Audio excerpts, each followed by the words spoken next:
made sure we had some time to talk with pre-K parents about the transition, preparing for kindergarten for your kids. There will also be more information as we come through the end of this year and the beginning of next year.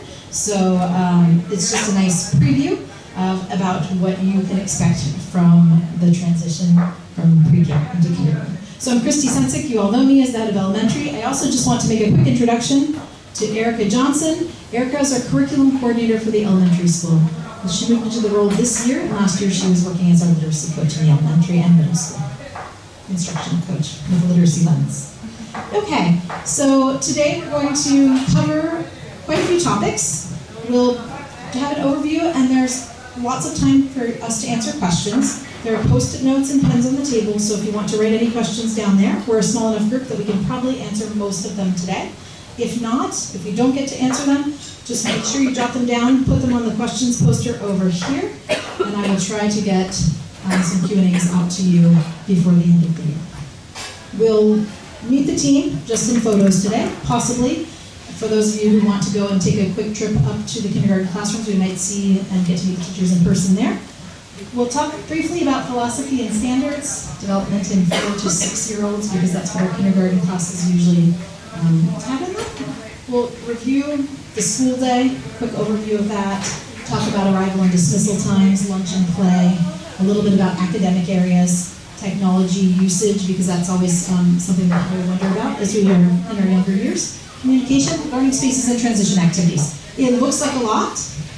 We'll go as in depth as we need to.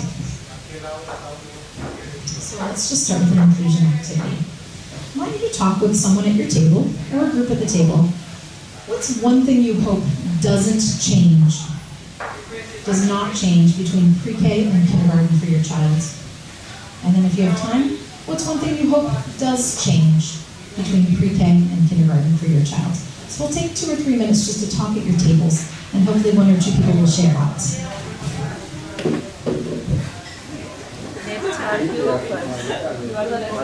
Doesn't change. I don't know. What's going well that you don't want to change? So one thing that will change, they won't see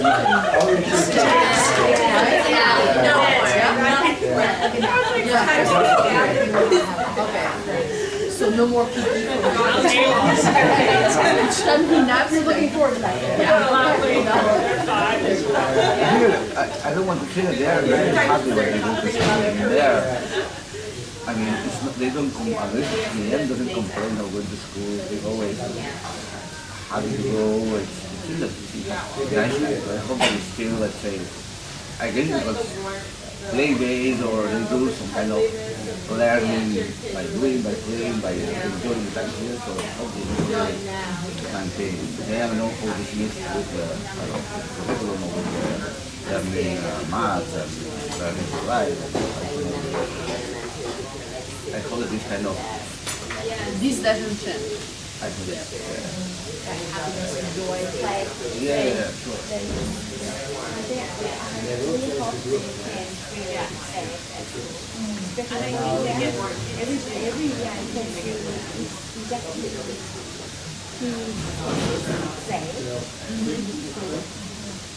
I don't know.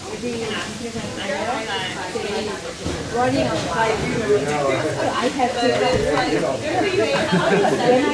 When I meet some friends. Yes. So that community and sense of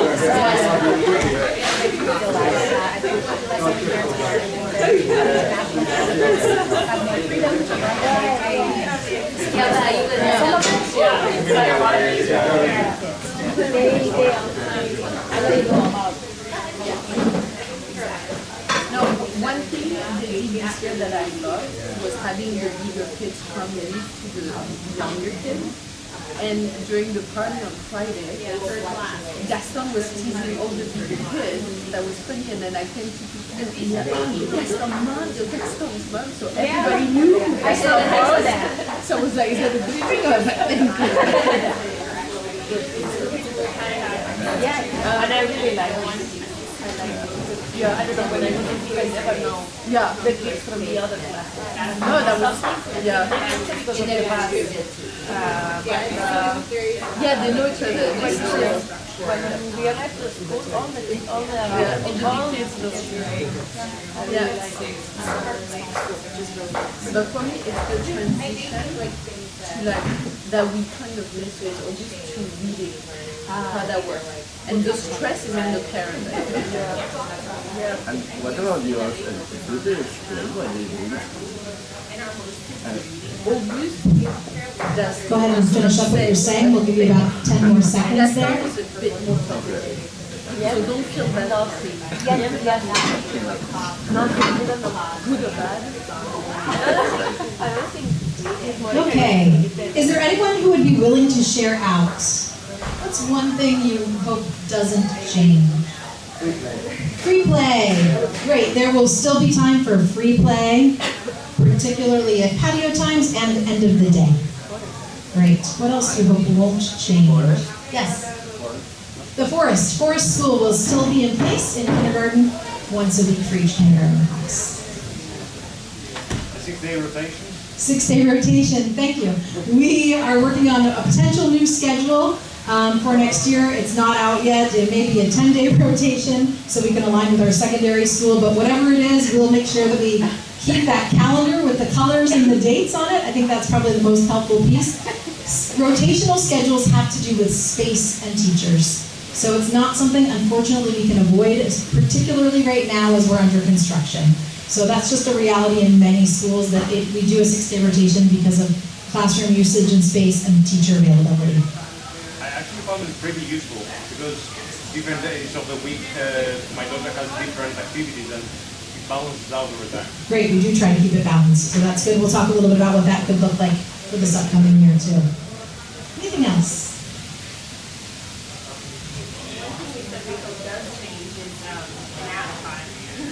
I heard that over here too. Nap time changes. They do not have a rest time when they're in kindergarten, and our kids are slowly growing out of that. Some kids still nap every day, and other kids do not.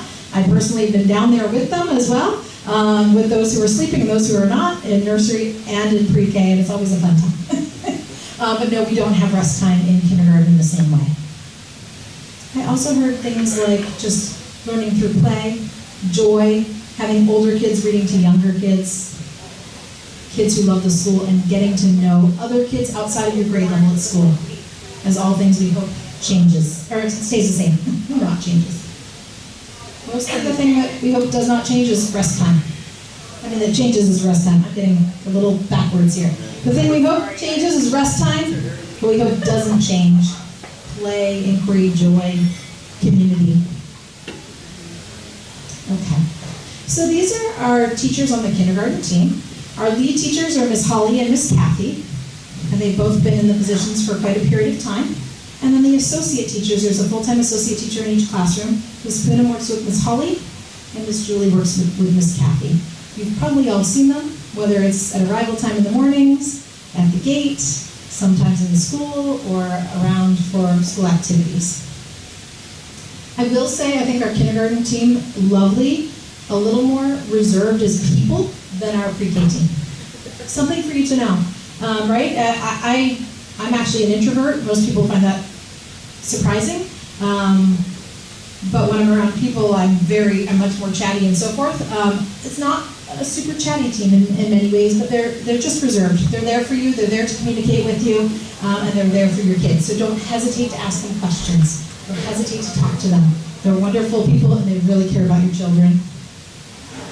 Additionally, we have a support team who works with kindergarten. Ms. Jude will be doing early intervention and learning support in kindergarten. And then Ms. Watt works with our bilingual and multilingual learners. Many of you have met her along the way because she may have done an interview with you about language at home.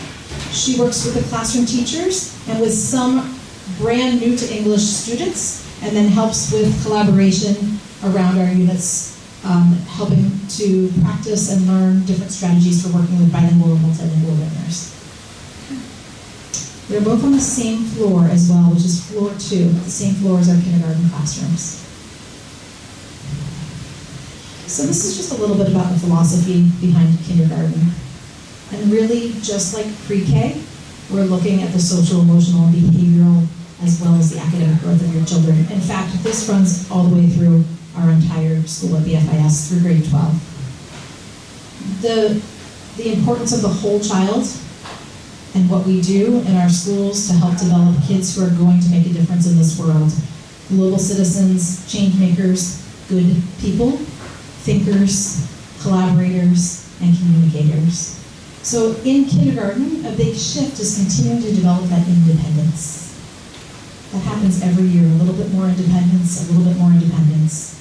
We still work with a responsive classroom approach, meaning it's positive, praise, positive discipline, teach, reteach, redirect, natural consequences, restorative practices, making sure that if we make a mistake, we figure out how to try to fix it, who we may have harmed, how we can restore relationships. In kindergarten, there is a shift in the balance between direct instruction and sustained inquiry and play. Pre-K is much more sustained inquiry and play. In the morning meetings, closing circles, in short periods of time in pre-K, there's direct instruction. That starts to shift a bit more in kindergarten. In all of the elementary classrooms, we are looking for a balance of direct instruction and sustained time for inquiry. Every classroom, that's a big shift we've tried to make in the past, at least 4 years I've been here.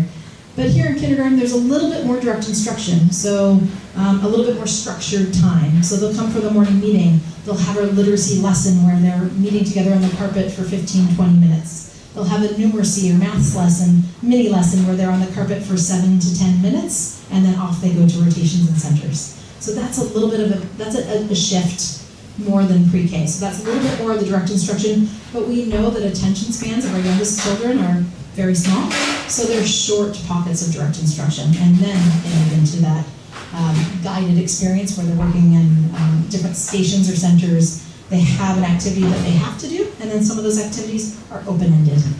So we try to keep that balance between activities that have a teacher at them, working with a small group, and then other activities where they're independent and there's no teacher with them during those rotations. And then we're just looking at continuous assessment for student growth. In kindergarten, we start to look at standards that are related to the U.S. Common Core standards, NGSS standards, which are the next generation, we'll turn to those, next generation science standards, and C3 social studies standards. In nursery and pre-K, we looked at TS Gold standards, which are more developmental standards based on like their social skills, their gross motor, their fine motor. So the standards start to change into more skill-based academic standards as they enter kindergarten. Good question. So in the previous slide, you mentioned sustained inquiry play. Is when the kids, for example, choose what kind of activity they're going to do around the classroom, or did I misunderstand? Great question. So when we go to the schedule, I can share more with you, but they have something at the end of the day called guided play. Guided play means that they have various activities set up in the classroom that are play-based, but kids have a choice to go to whatever ones they want. They choose, they pick a place, and they go play in it. Okay. So sometimes that's open, free play, and sometimes that's more guided play. And then sometimes that's based on their inquiry unit. Their inquiry unit is a unit of inquiry just like in pre-K, where it's science and social studies with an overlay of literacy, social emotional learning, mathematics, etc., where it can be laid over top of the science and social studies standards. So that sustained inquiry and play is we do want kids to have time to get into deep play. That does matter at this age. It is how they learn. It is their learning. Does that help? Yeah, thank you. So developmentally, the kids start to shift. But remember that in our classrooms here at BFIS in kindergarten, we have 4, 5, and sometimes 6-year-olds in a classroom. So in general, the points at the top are related to the 4-year-olds, and they start to shift into 6-year-old, 5 and 6-year-old characteristics. So when we look at the physical aspects, our kids at this age need physical play. We still have it. We still have more time outside than 1st through 5th grade. We still have more time for activity and big physical activities than perhaps maybe in a 3rd grade classroom. The gross motor skills are still better than the fine motor skills. It's going to take some time. If we notice that your child's delayed in this area, we may recommend to look at an occupational therapist or look at sensory needs, that doesn't mean there's a lifelong problem. That means, hey, they might need a little bit more focus on this, and early intervention for us is key. So that doesn't necessarily mean you even are going to regular sessions. It just might mean you go and have a screener and someone talks to you about some other activities you can do with your children to develop their fine motor skills or their gross motor skills. They can still tire easily. That doesn't mean nap time. Not for some. But also noisy and active. And we have personality in there too. Some of your children are not noisy and active. They're quiet most of the time, but they're active still. So it's, this is generally speaking, but we also look at the individual and unique characteristics of every child as we look at kids through each year. Language and cognitive areas, they still learn through exploration. That's that inquiry piece. We don't want to tell them all the information. We want them to construct understanding and meaning over time. They still love being read to. And in kindergarten, they really enjoy language and playing with words. So do this. This is early literacy skills. This is an area that you can all do with your children in a home language, in English, in Spanish, in French, doesn't matter. Yes? Can you give examples of words, for example? Yes. So rhyming games. Okay. Cat. I'm going to say cat. Find a word that rhymes with cat. Bat. We go back and forth. Sat. Rat. Or, I have this in another slide too, say it slow, say it fast. I'm going to say a word very, very slowly. And then you're going to say it fast. Get ready. Hamburger. And the child responds with hamburger. So that's a compound word, but then you can move to words that are not compound words, like recess, patio. Say it fast, patio. And then they get a turn. They say it slow and you say it fast. So those are all word games. Short attention span for paper and pencil tasks. As I said, we do try to keep these to short amounts of time. Right? We're not looking at 30 minutes for a paper and pencil. That's really just not developmentally appropriate still in kindergarten. We might start to see one way of doing things. This is the way. They're rule followers.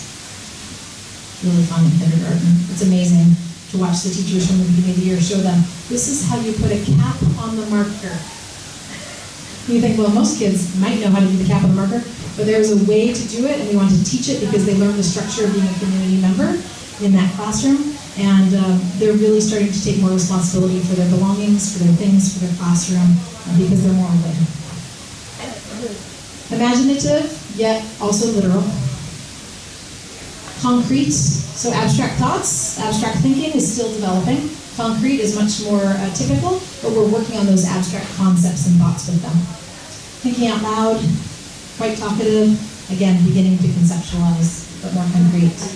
And then socially and emotionally, the beautiful thing about BFIS is that our school is a small community, as was mentioned. And so they are quite friendly and talkative. Almost all the kids know each other. Kinder is on the same floor as first grade, so the kindergartners and the first graders get to know each other pretty quickly. They have some patio times at the same time, but they're usually in separate spots, but then sometimes they are moved together. The first grade teachers will get to know the kindergarten kids, all of them. The kindergarten teachers know the first grade kids and the new students coming in, and it feels small and like a tight community because it is. They might check with adults more often, so they used to do things maybe without asking, without worrying too much about it, but they might start to look to you for guidance and for some of those rules. They still need you to model the appropriate behavior still.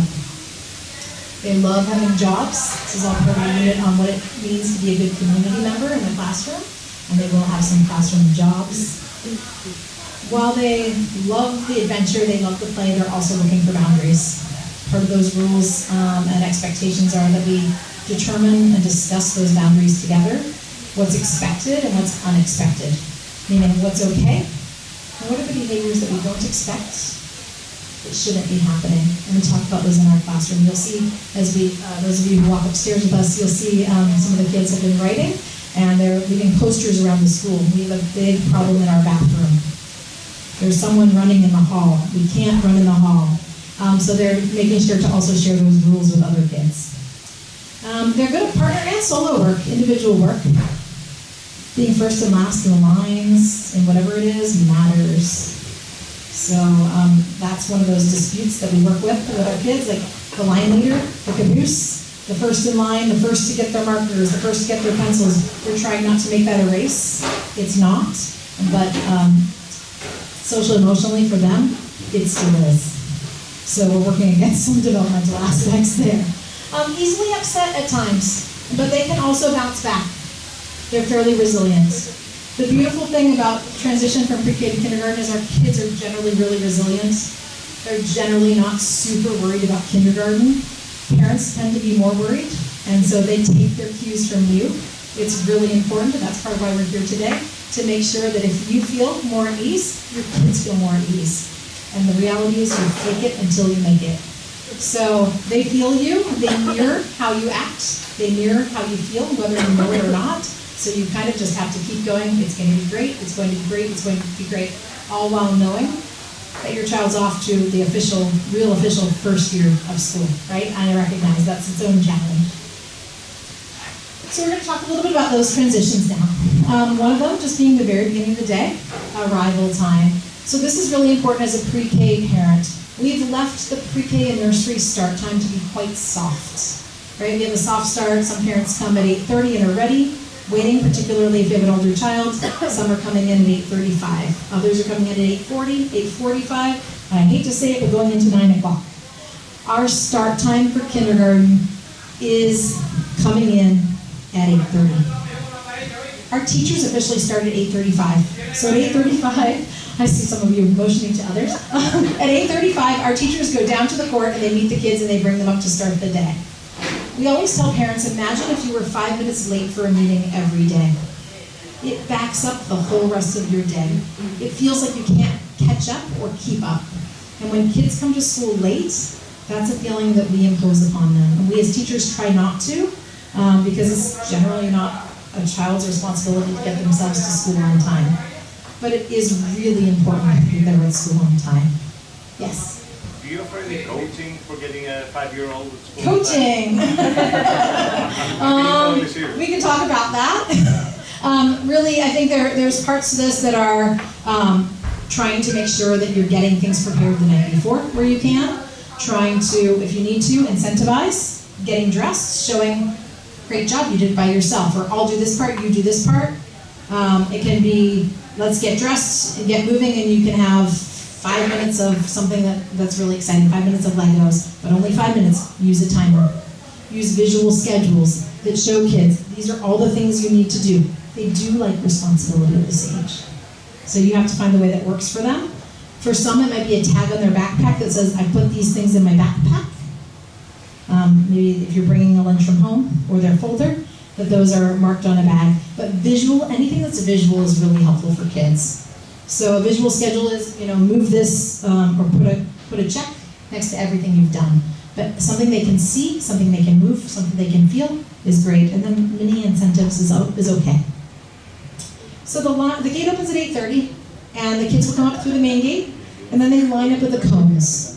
You'll notice we have most of the 1st through 5th grade cones going in one direction, and kindergarten cones are lined up in a different direction near the main gate.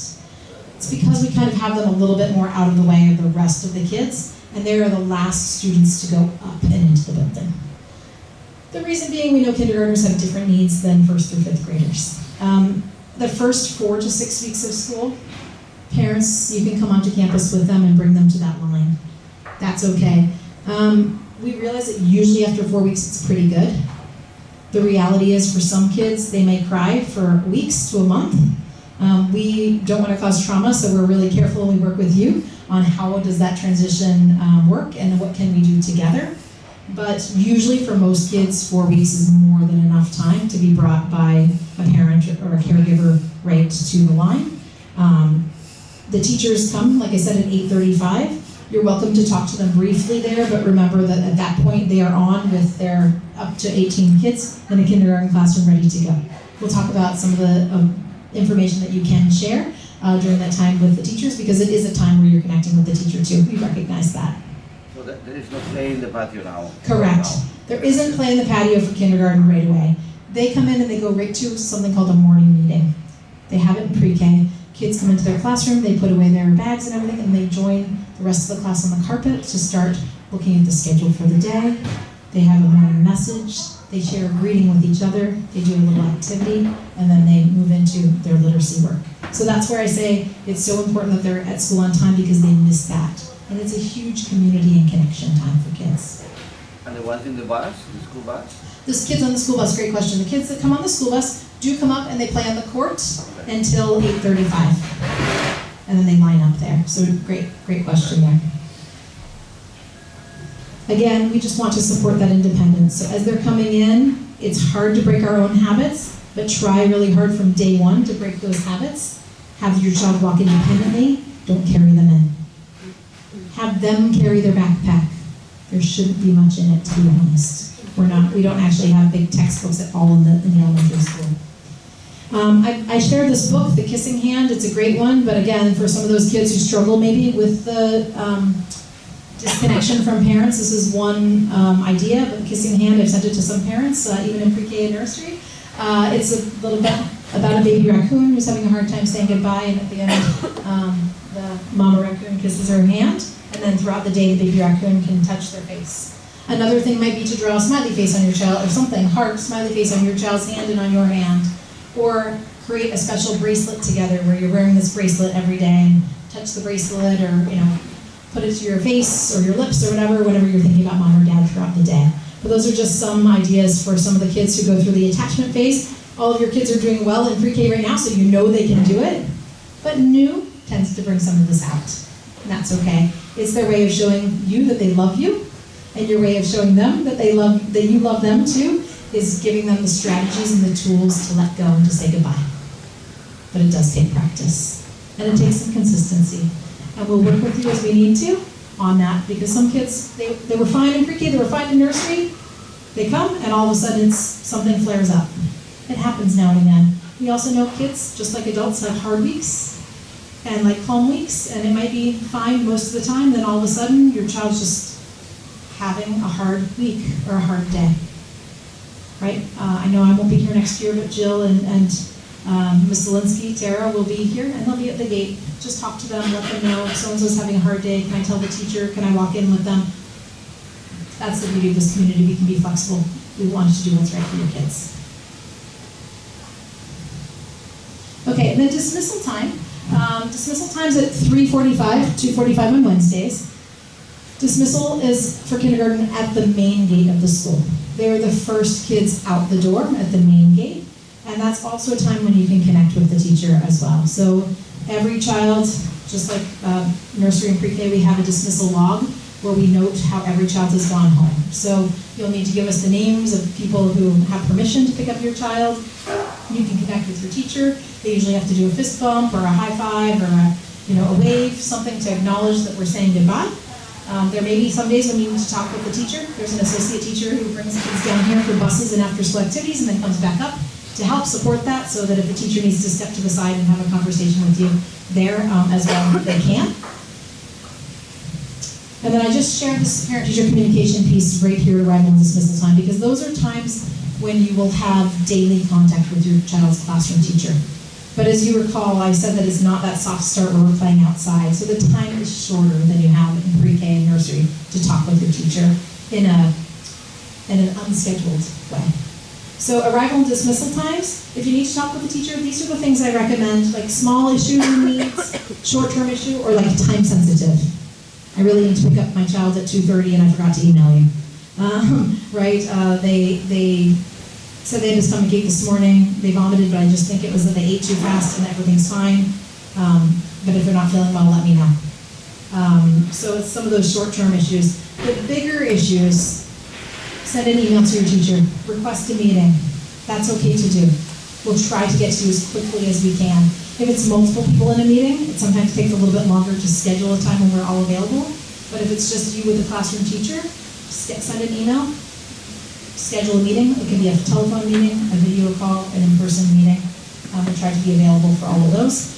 Know that our teachers have scheduled meetings for curriculum planning, meetings to talk about students' needs, challenges, throughout the day. They have lots of meetings already scheduled, so they will try to get to you as soon as possible, but it doesn't always mean it's going to be that day or the next day. Anytime you can schedule a meeting and you can give teachers information in advance about your concern, your worry, the topic, the better off you are, because then they can come prepared for the meeting. So, write to the lead teacher and the associate teacher, same as in pre-K. They're both actively involved. Feel free to schedule those meetings. And the kindergarten teachers have not sent a weekly newsletter out every Friday. We've tried that and found that most parents don't read a weekly newsletter. So we tend to do it every 2 to 3 weeks. But some parents have said, can we just know the exact date so we know when to look for it? So it's something we kind of have to readdress and look at as a school every year to say, how often, what are the dates, what are the best ways we can keep communicating with parents. So we'll continue to do that. The only thing is we ask that you read them, right? And that's the hardest thing, I know it. The weekly, the class newsletters, Seesaw, it's hard to keep up with all of them.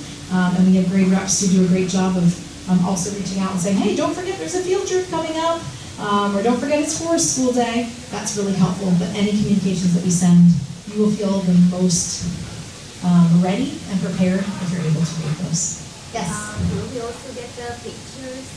Great question. No, the pictures start to change a little bit. You're right. Pictures can go on Seesaw, but we don't use TS Gold for kindergarten. Thank you for asking that question. So there are pictures that go up on Seesaw that you can see differently as well. And we will likely make a shift out of Seesaw in another year or so. We thought we might do it earlier onto a different platform, but we've run into a few problems with that platform, so we're not ready to make that our reality yet. But no TS Gold, yes to Seesaw and other emails. Yes?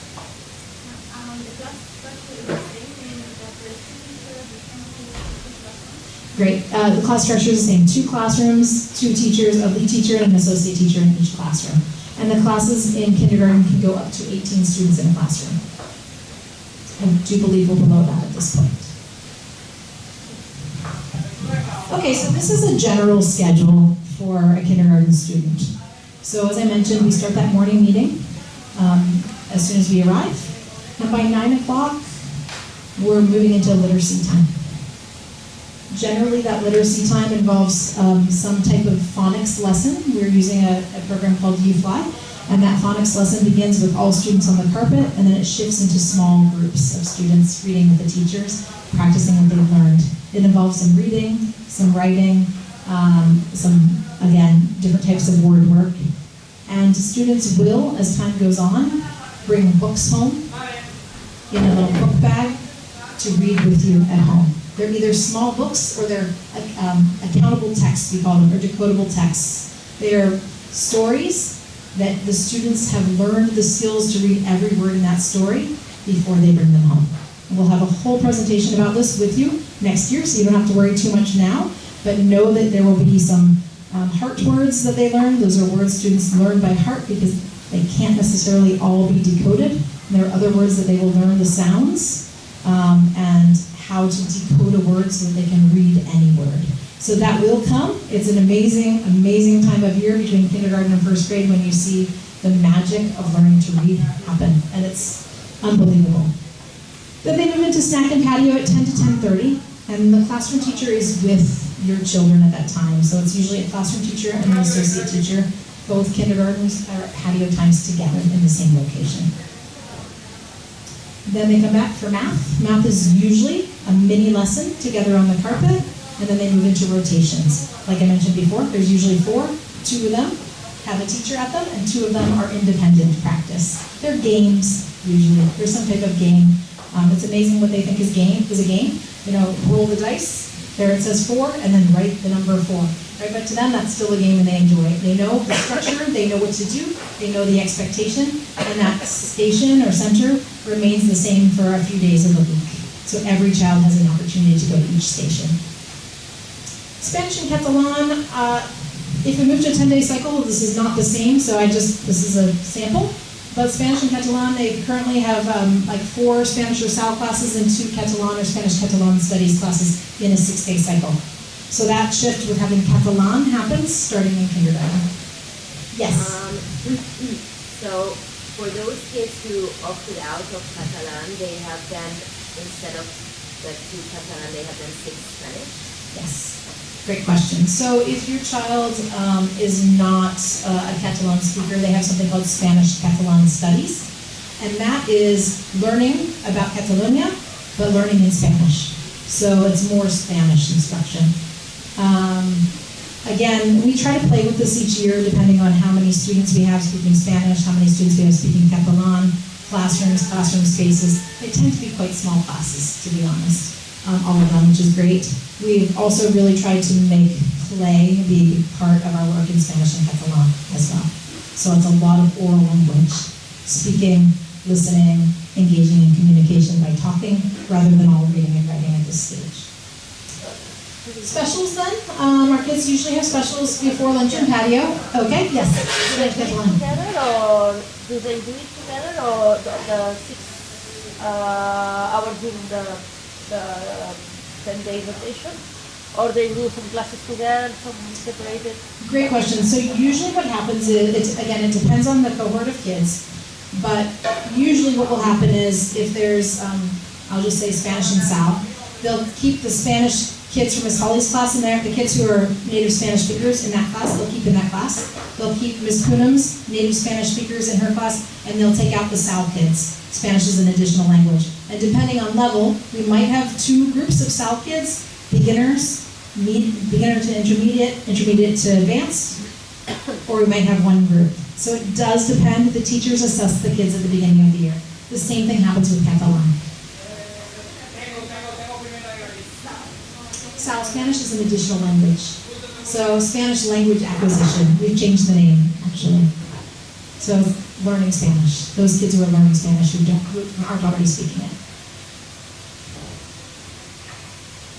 All right, going into specials, art, music, PE, library. Those are all part of our rotations, and then we have counseling, social emotional learning, that isn't part of the weekly rotation. That's about once or twice a month. Then they go into lunch and patio. This is a shift for our pre-K to kindergarten kids because they eat lunch in the cafeteria here. You'll see as you look down the tables, our kindergarten students tend to eat at these 3 tables. In the lunch period, there is a monitor who's from an external company, as well as a staff member from BFIS who monitor the tables and help with the grade levels for lunch. So usually what happens is we do tend to assign locations for lunch. It makes it just a little bit more manageable for the kids, and they like the predictability.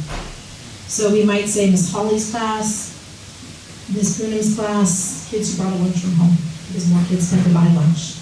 And we set up the trays before they get down here. So we set up the trays, put any of the cold items on the trays, and then start serving the hot items once they're seated. Sometimes a moment or 2 before they're seated. They get small servings. We generally try to ask them to try everything, but we do not force them to eat everything. Culturally, we span many different perspectives on that. I know that. I have parents who are like, my child needs to eat everything on the plate, and other parents are like, don't force my child. We try to encourage, we don't force. There's small little amounts, and then the kids can request more, and we serve more. We hold the bread until the end of the meal, as well as any dessert, if there's a dessert, because we know kids, right? We know kids. They'll eat the bread. They will have 8 pieces of bread before they touch that vegetable. So generally speaking, we know what to hold and where to serve up the food. The food is different still. It's similar to what is served in pre-K. It's a little bit different than maybe 2nd through 5th. So the fish, they tend to like lightly fry little pieces of fish rather than serve just the steamed or more steamed fish or grilled fish. So they tend to do it a little bit more appropriate for the age of the child so that they can food. Also allergies. Miss Mercedes is the external monitor. She's been here for years. She's amazing. She knows all the kids. She also helps to take care of the allergies.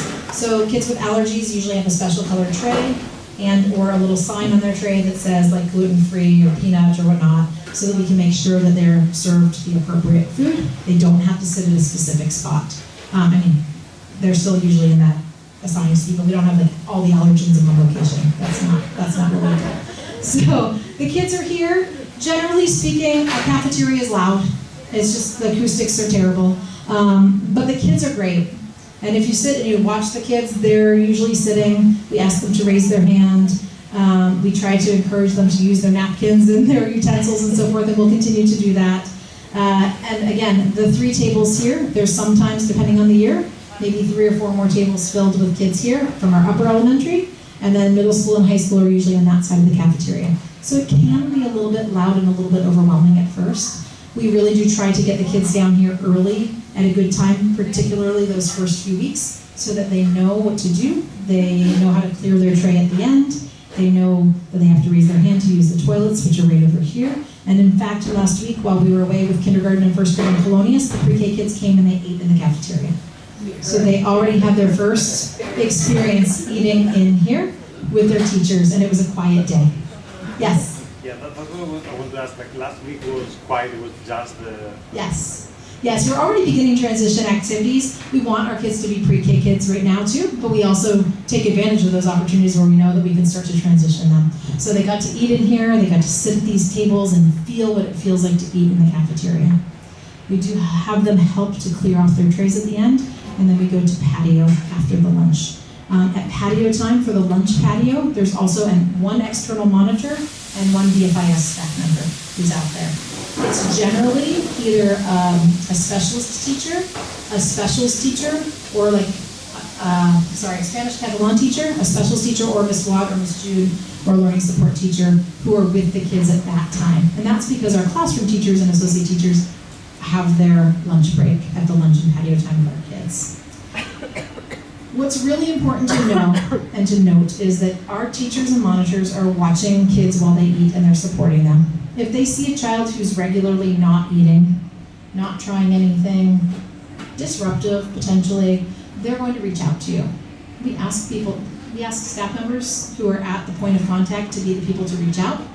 At times they'll go through the classroom teacher as well, but they'll reach out to you. And if you have a question or concern about the lunchtime and your child, reach out to your classroom teacher and they will also communicate with the monitors. So we want your kids to be happy and healthy at lunchtime. We want them to be eating. We know they need the fuel for the rest of the day. So we do work together on that.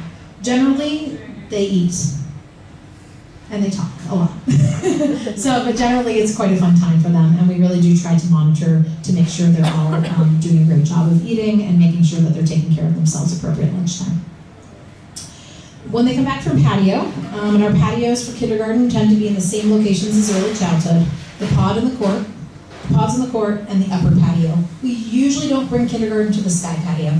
It's just a really far walk up those stairs to get to the sky patio. They think it's great the days when we get up there, and so there are some times when they go up there because it's new space for them, but generally speaking we keep them in the pods court area or in the upper blue patio back here. They come back from lunch and patio and they generally have a few minutes of quiet time. Quiet time is a time just to collect yourself, find some calm. And they might read, they might listen to music, they might paint, they might play with Play-Doh or some Legos at their seat. They might draw on the whiteboard. But it's just a calming time in the classroom to get ready, get your bodies ready to head back into learning. After that, there's usually, again, this is a sample, there's usually either more literacy time where they're doing reading or writing, what they didn't do in the morning. They might be doing some additional science or social studies work then with their unit of inquiry, or more math. They might have a special activity like high school or middle school buddies coming to read with them. So this time tends to be a little bit more flexible, depending on the needs and what's happening in the classroom. And then kindergarten also goes out for another snack and patio. So that can be from 15 minutes to 25 minutes usually, the other snack and patio. And then they come back in for science, social studies, and that guided playtime. So we do try to build in more of the patio times here in kindergarten. Again, that play is so important. But there's also a different level of academic work, and we'll kind of talk a little bit about some of it. Then we have some other activities as well that are more flexible. The art, music, PE, library, social emotional learning fits into that. Story workshop, which I'll talk a little bit about as well, and forest school. I mentioned these already, the teaching and learning standards that we use in kindergarten. Like I said, these are different than the TS school, the standards for TS school, which are more based on social and emotional, gross motor, fine motor, and general cognitive benchmarks. So language and literacy development. This is Story Workshop, actually, that's happening here. Story Workshop is this beautiful, beautiful experience for kids where they start with play. And from play, they develop story. They develop a sense of story, beginning, middle, end. First this, then this, then this. this happened and there was a problem, and then something else.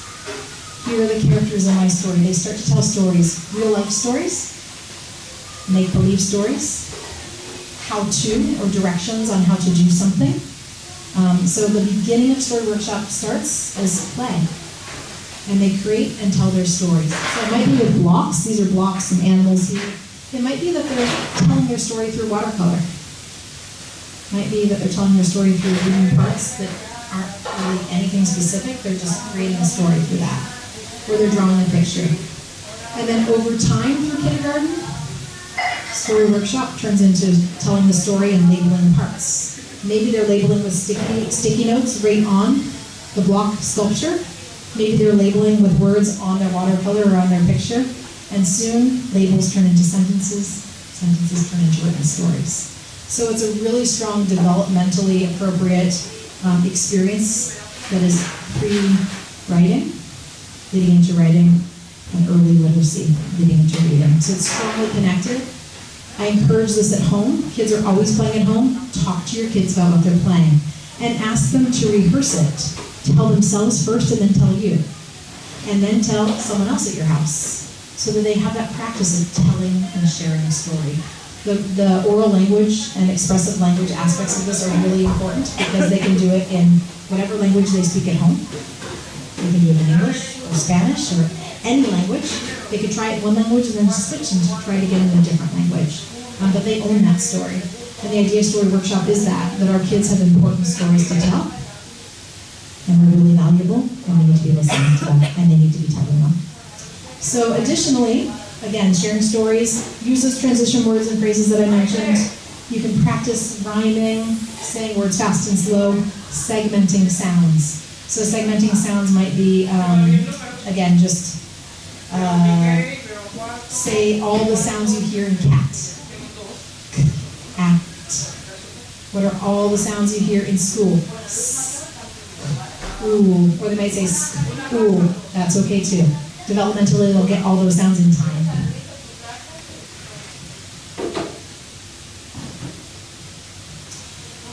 Near the beginning of the year, we assess all of the kids in kindergarten, and we have a new assessment that we've been using this year, but I wanted to share this with you because if you're wondering what can I do with my child now for literacy, here are some of the areas that they have an assessment, they're assessed on.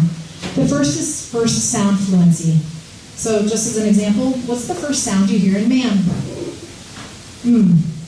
What's the first sound you hear in sun? S. And these are 1 minute assessments, so they're timed. And they're an indicator of basic early literacy skills.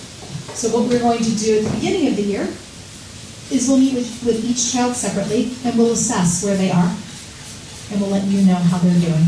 And we might say to you, we're going to do a small little group with your child on first sound fluency because they're really having a hard time hearing and pulling out that first sound. We might say your child in each of these is struggling, so we have a really strong intervention that we want to give them a boost. That's in addition to the classroom teacher's instruction, and sometimes at the beginning of kindergarten, that is just the kindergarten teacher's instruction because they haven't had instruction in some way. They do this work in pre-K as well, but it's not as structured, right? It's more through play in the morning meeting, etc. But I thought some parents would want to know what are some of those things you can do with your kids. So again, story, rhyming words, say it slow, say it fast. What's the first sound you hear in man? Another is just letter naming. Naming the letters. Yes? If we do this at home, we should do it in our language? Or You can do it in any language. That's the beauty of literacy. Kids learn to read usually in one language and then they transfer the skills. We know that English is much harder to learn to read than in Spanish and some other languages. So they learn, and it's amazing the program that we've implemented this year. Lindsay is a second grade teacher, can attest to it. They learn the reasons why certain rules exist in English language. And it is like, I walk into kindergarten or first grade classroom, second grade all the time, and the kids are like, well, that is the scribe's E. What is the scribe's E? And they can tell you about why E was added to the end of the word to make certain vowels long vowel sounds. So they are learning to decode, and they're learning the reasons why certain rules exist in English. They'll learn some of those in kindergarten, but we start with short vowel sounds. So it doesn't really matter what language you do it in because they're going to learn that skill. And they're going to develop the ear and the sounds. So that phonological awareness and phonemic awareness is huge. letter naming fluency. I will say, those of you who are Spanish Catalan speakers, this is hard for some of our kids between the E's and the I's. Is this an F, E, I? So learning that in English is really important. We learned through a benchmark in the middle of the year that our kids in kindergarten were great with sounds because we had been working a lot with sounds through our literacy program. What they weren't great was naming the letters. So they could say S, U, M, T, A, but they couldn't all do S, T, U, V, L, A, right? So we realized, oh gosh, we need to go back and make sure that they are really getting those letters as well. So something you can do over the summer is work on letter naming. Keep working on those letters.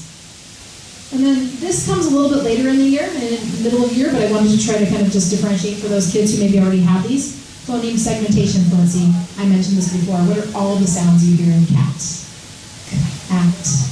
What are all the sounds you hear in chair? Ch, air. Or they might say ch, air, So working on that, they're games to the kids. They have fun with them. But that's going to help just continue to prepare them and to develop those early literacy skills. Here you can see, again, early literacy skills just with writing. Sometimes you don't realize what you're doing and how it builds. Here's a kindergartner right here writing letters in the sand, but she's not writing letters yet. She's working on circles and curves. You have to be able to do horizontal lines, diagonal lines, tracing lines up and down, circles to the right and circles to the left in order to write. So it's built into our literacy programming as well, and it's not just with a paper pencil. It's letter sounds. It's actually, I might have put a picture here, painting with cute like cotton swabs and paint. They paint letters. They paint shapes. So it's developmentally building into those letters and letter sounds and words. And then all of a sudden it gets to something like this. Yes. Sure.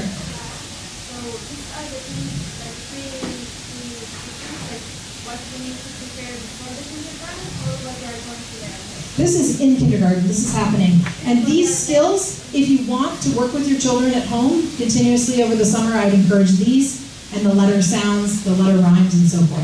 So parents want their kids to be prepared. We're going to work with your kids wherever they are to keep working with them. But some parents have more time, interest, and some kids have an interest in this and feel really strongly about that. Let's do our letters, and that's great. I want to be able to give you some guidance.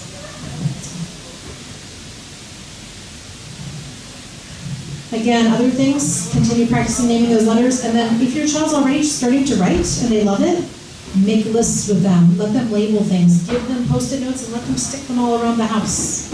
I remember a niece of mine had labeled like all the fruit in a fruit bowl. Apple, orange, and no one dared touch the fruit because she had labeled all of it. But slowly and surely, something like this, they're giving directions step by step on how to play Uno. Turns into this. Follow the rules. No running, you can get hurt. No running in the halls.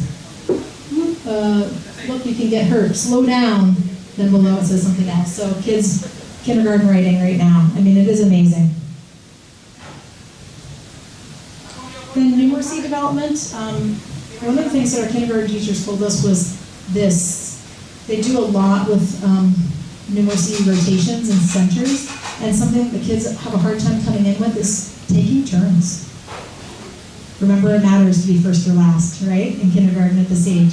So play board games, practice counting, practice taking turns. Don't let your child win all the time.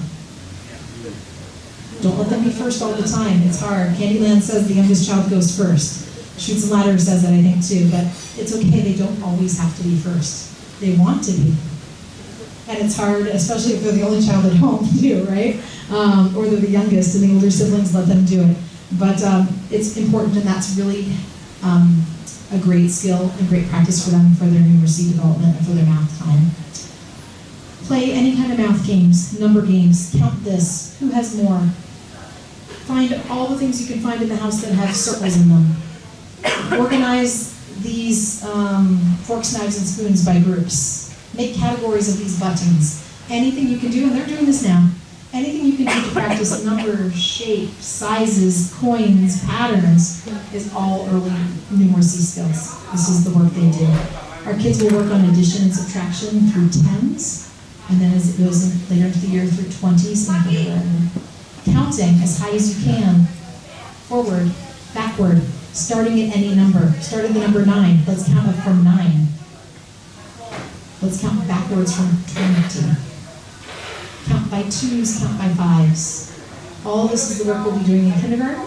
And if you have a child who's really interested in that now, or you want to continue working with them, those are some things you can practice with them. Again, here we are, kids helping each other, working on their whiteboards. They're usually working with manipulatives. We don't expect kindergartners to have it all up here. We don't expect first graders to, and we start to in second grade with some of those math facts for addition and subtraction. We hope that kids start to internalize 9 and 1 is 10, 2 and 8 is 10, or 2 plus 2 is 4. But not all kids will have that. Manipulatives are anything that they can move, touch, draw with, manipulate to practice math concepts. So that's what we suggest you do with the kids. Questions and numeracy? Yes. I will say that my eldest is in kindergarten and she's so excited by all the word games and the number games. Like she initiates all this stuff. It's really cute, but they must have a good time in the class because we'll be on the train and she'll say, "Let's do skip numbers, like 2, 4, 6." Oh, good. And have they. Because learning is still fun, and they're recognizing that they're learning things also, right? They're starting to realize, wait a minute, I just learned how to do this. And pre-K, they don't realize it quite as much. They might share some information with you, but like a different skill like that is something they recognize, like, I have it. And some of them will recognize I don't have it and other kids do. Our work is to try to make sure that everyone recognizes that all kids learn at different paces. All kids are different. We all have different strengths. We all have different special characteristics that make us unique and part of our community, and that's good. It's not just okay, that's good. That's important, it's what we need. So it leads me right into our units of inquiry. Students in pre-K have been doing units of inquiry. I put the big essential questions that we're looking at in kindergarten here on this slide. So what makes our room a successful community? And they talk about what are all those unique characteristics that make us a community. They talk about rules. They talk about consequences. They talk about responsibility for our classroom. They talk about conflict. How do we solve problems? How do we do it? When do we need a teacher? When can we do it ourselves? When does rock, paper, scissors help us to make a decision? When do we need to get a grown-up? When do we vote? When is it the teacher's choice? When is it the kid's choice? So that's one unit. And these are all based actually on science and social studies standards that we've pulled together with sustainable development goals. And we've done this in all the grades from nursery all the way up to grade 5. The second big question, how can kids' inventions help make the world a better place? So there's a lot of making stuff here. It's simple machines, push and pull, gravity, force. And we turned that into an inventions unit. And actually they had the most incredible field trip. It's almost an hour away to get here. And we will still go back because it was amazing. And lots of parents came and thought it was the most wonderful field trip too. And one of the kids, we passed the location on Thursday on the way to the first grade Colonias trip. And one of the kids said to me, "Miss Christie, I went there for a field trip." So they knew where we had been. This man just is an inventor of all things. So the kids learn about push-pull, they learn about machines, they do a lot of maker-centered work. They have a cart in their classroom that has all kinds of boxes and cords and strings and tape and scissors and markers and all the things they want to make, and they often do that during like their free play or guided play at the end of the day, but this unit is particularly about think, make, improve. Think, make, improve, and show us a simple machine. The third one is how can we use our senses to explore, understand, and improve the world? So they're looking at the 5 senses, they're looking at light and sound, and the characteristics of light and sound, but they're turning it into how can we do that to understand the world and to improve the world. So you'll see when we go upstairs if anyone wants to come. They've done portraits. They worked with a parent who's a photographer who talked to them about light, sound, self-portraits, and different mediums, and that's one of the ways they decided to improve the world was to decorate the hallway and make it a more pleasing space with their work, with their artwork. And then right now they're in their 4th unit of inquiry, which is should all families around the world be the same? And they're looking at living and non-living things right now, and then shifting into animal families and human families. and just looking at what's the same, what's the difference, how do we take care of our family, how do adults take care of their young, and so forth. So they're making comparisons in families.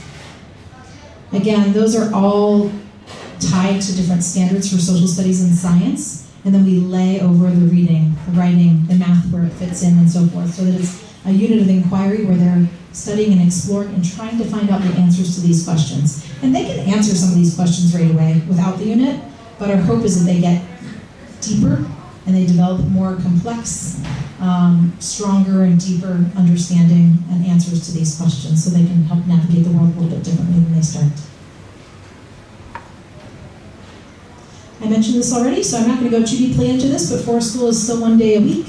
And that is not always connected to their units, but sometimes they do connect to those units of inquiry as well. And then each class has a date that they continue to go to Forest School with Ms. Jo. Specials in Spanish and Catalan, I've already mentioned that too. So generally we either have 2 days of art or 2 days of music in a 6-day cycle, and then 2 days of PE. That's right now with our 6-day cycle. So that again may change, but the ratio will be about the same. Right now in pre-K and in nursery, one of the art or music times or PE times is a guided play, and kids have the choice to go there.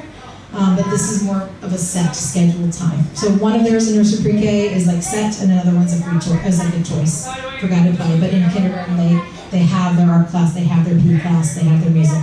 We've alternated and done 2 6-day cycles of art and PE, and then 2 6-day cycles of music and PE. I don't want to go too deeply into that because, again, it will likely change a bit as we move into a different schedule next year. Then a day of library, and then Catalan and Spanish. Yes? So they are basically only moving on 2 days, except a little patio time out. So they have an hour and a half patio time daily, and then their PE times, yes, outside. PE times 2 days. Yeah, In 6 days. exactly, right now. So, yeah, that's our availability of space in PE, exactly. But we have to always continue to balance it with their movement in the classroom is very much there. They're not attached to the seat all day long in the classroom. It's just not. In fact, when we go up to the kindergarten classrooms, they don't actually have assigned seats in the classrooms. Sometimes they sit on the floor at a small table, sometimes they're at a standing table, sometimes they're at a regular desk table, but they're not, there's a lot of movement, sometimes they're on the carpet. So there's definitely a lot of movement throughout the day, and trust me, the teachers don't want them bouncing off the walls either. They want them out there exercising and getting activity, so whenever they find a need for a break, they do it. And do they directly start with this day program? Pardon? Do they directly start with this day program, or is it a smooth transition? Yeah, great question. There is a transition, of course, we know that. There's more play and more play at the beginning of the year, and then slowly they teach the routines. The kids are ready and excited for that routine, right? It feels like school. But yes, there's certainly more play at the beginning because we're working on a transition too, right? There's no doubt that the kids are transitioning and they're not ready for all of that at one time. So yes, there's definitely a lot more play at the beginning, but there's still a lot of play throughout the entire year. Yes?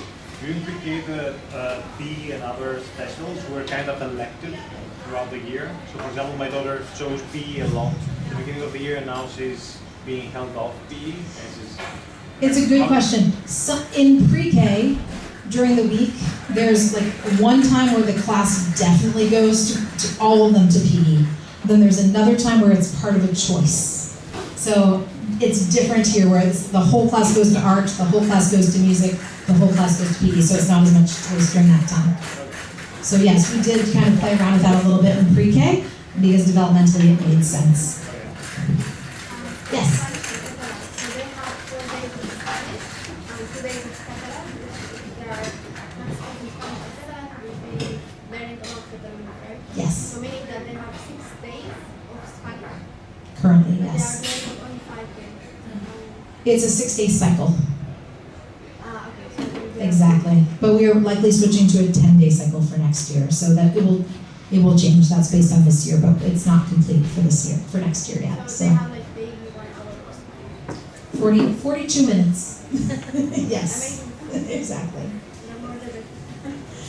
Okay, so this is a big question that parents have. We're almost done with this. Technology use. Parents often ask me, how many minutes of technology are kids using in the classroom each day? I will just say first that we work with our teachers to make sure that technology is used appropriately with kids. I do not have minutes per day for any grade level. And I'm not ever going to create minutes per day in a grade level because I don't want to limit to time. What I want to focus on is the usage of technology. Are we using it well? That's the most important thing. Are we using it well? Are we just replacing paper and pencil, or are we using it for something different than paper and pencil? Right? We don't want to just replace paper and pencil and say, use this instead. It really does matter how we use technology. I will say in kindergarten the use of technology is very, very minimal. But it depends on what you're thinking of as technology. So our teachers do use, they have a large screen in the classroom. It's like a smartboard, so they use it for instruction for some of the whole group activities. Namely because they can pre-plan certain things, so when they touch the screen, something else is added to the screen that perhaps is a little bit different or is animated in a way that they can't do on the whiteboard. They use the whiteboard too. But for example, for our literacy or phonics program, there's a keyboard that types out all these words and it keeps changing the words for the kids to see, kind of like flashcards. It makes sense to use this. At the same time, kids will watch this. They're also writing with their hands, they're practicing letters, they're with their whiteboards. So that's one use of technology that happens. But the kids aren't like on a bright screen, but it is there. Another thing is potentially, and it depends, it's actually probably even less this year, they might have a reading center once in a week with an iPad where they're looking at a book that's at their level but has words they can decode on it. The reality is kids are learning to read and can read like 10 books in 10 minutes based on the size of those little books. So we generally don't have 500 books at a particular level, and so we do use some online readers as well as textbooks and as well as text that we have copied or printed online. So it's the balance, but I'm talking about potentially 10 minutes once a week in a center. Generally, that's what they're using their iPads for in kindergarten, unless they're creating something a little bit different or they're recording something on the iPads. But it's really quite minimal, so I just wanted to kind of share that with you. If we're looking at using an iPad, we're trying to work on these pieces, creating, collaborating, communicating, and not just consuming information. In learning spaces, here's just a quick picture of a kindergarten classroom, so you can see a table where they're sitting, carpet, standing table, sitting at tables that are more like a desk. There's independent space and time, there's group work and group time, there's centers. There's still this flexible seating and choice. There's not an assigned desk for each child, and play spaces in the classroom. We also use our hallways as extensions of learning space. We do that across the entire building. There's no placita external area, unfortunately, but we make the best use of all the spaces that we can. Lunch patio, I already talked about this a little bit, so I don't think there's a whole lot more I need to share on that. I do love these big blue blocks. They're great for climbing and building and all those big gross motor skills they need to continue practicing. And then something that is important here, Colonius. They do go on a Colonius trip. We just got back on Friday. So they have a one-night Colonius trip for kinder and first grade together. It usually happens in May. Kids don't have to go to it. They can choose to go to it. But it is something the kids kind of talk about throughout the year. We don't. The kids start to, particularly those with older brothers and sisters. It's not required. We will have someone go to each classroom to talk about it. It is normal to go, no way is my kid going, and then change your mind. Or think, yes, I can't wait, and then change your mind. And it's normal to have every emotion like this within 5 minutes about your child going on an overnight Colonius trip. It is supported by classroom teachers as well as an external monitoring agency. And I have to say the kids do an amazing job. Again, we just got back with kindergarten. I think we had about 8 kids stay behind in kindergarten and a few first graders stay behind. School's still in session for them. They come and we try to make school fun as well. But I can't say that we had kindergarten tears at all. They're just so tired by the end of very active, very busy days. And yet I still saw a bunch of them at the International Food Fair on Friday. I don't know how they made it, but they did. So I just share that because that is a big change that happens in the May of the kindergarten year, as well as more field trips and outings and so forth too. So you just have one go on Colonius. I was so nervous because Carolina is very shy. Will not look you in the eye. And like, she's nervous. it was like the best time of her entire life. When she came back, it was like that feeling after camp where you feel alive. She was like all smiles with her friends, and she's like, no kindergartners cried, only first graders. But it was like, I'm really glad she changed her mind in the end and decided to go, because she wasn't. It's a special experience. They do come back just more independent, more confident, and they've had the forest school experience too, so they have the stamina to be outside for a longer period of time too. But we have tried to connect it to the units, and then there's team building and collaboration, and it's just special time with each other, with the teachers who go. Not every teacher is able to go, but we encourage them to. I myself go to the kindergarten first grade one every year, so I would expect that Tara will likely be there next year too, and it's pretty amazing for our kids. So then quickly, as we start to close here, transition activities. So this transition meeting for parents is happening. It will be on the portal, so you can let anyone know who missed it, that it will be on the parent portal probably as early as tomorrow. They're really pretty quick, or at least sometime this week. The kids already did the cafeteria visit, which is terrific. We were glad we were able to kind of get them in here, and they actually visited the classrooms too last week, kindergarten classrooms. They'll do that again, so that's not the only time. They'll also visit the classrooms and meet the kindergarten teachers and students. They've mostly met them already, but we'll do another special piece there where they do get to ask the kindergarten kids some questions. They usually make a poster for their room saying all the great things about kindergarten. It's quite a special experience. I share that students always, we have a meet and greet where students meet the teacher. That's happening on August 29th. The timing will be out by the end of the year, but I do encourage you to stop by. It's not a long period of time. It's really just to come in, see your teacher, meet the teacher, say hello. That's really it. There's nothing scheduled for that time. You could drop off school supplies. And then this is a really big one, particularly as a kindergarten parent. There's this back to school parent night that happens every year in September. It's an orientation for parents. It is the classroom teachers telling you all about kindergarten. So this was a preview, but that's really the one you want to get to. So we encourage parents to go to that. You get to meet the teachers. You get to learn more about what's happening in the classroom, routines, and different experiences that you can expect, and the details, right? So they'll show details like this, which I didn't share in this. We don't do big birthday celebrations in kindergarten. There's no more of the treats for birthdays. Teachers do something. They usually make a class book or something like that for their kids. But we don't have like parents come in for a big birthday celebration with treats. We don't do birthday treats starting in kindergarten. That's a shift. So they'll tell you about those kinds of things in that meeting. Yes? Usually for us, the problem is every year that this parent orientation is always without kids. Yes. And if we both want to be there, it's just like Yeah. we don't often, most of the international parents don't come here. Yeah, and what I would encourage is try to get one parent here if you can. We can't provide childcare because our teachers are doing a presentation and we don't have extra people to be watching the kids, particularly at this time of the year for our younger kids. So we do encourage you, try your very best to do that. Teachers will send out information if they can't. If you can't attend, they'll send you some information, but really it's an opportunity for you to get to know the other parents in the room and to get to know the teacher and to get to know some of the details. And then the other piece about transition is it's little by little, day by day. I really strongly believe that pre-K kids still need to be pre-K kids all the way through until they're kindergarten students. And fifth graders deserve to be fifth graders all the way through until they're in middle school.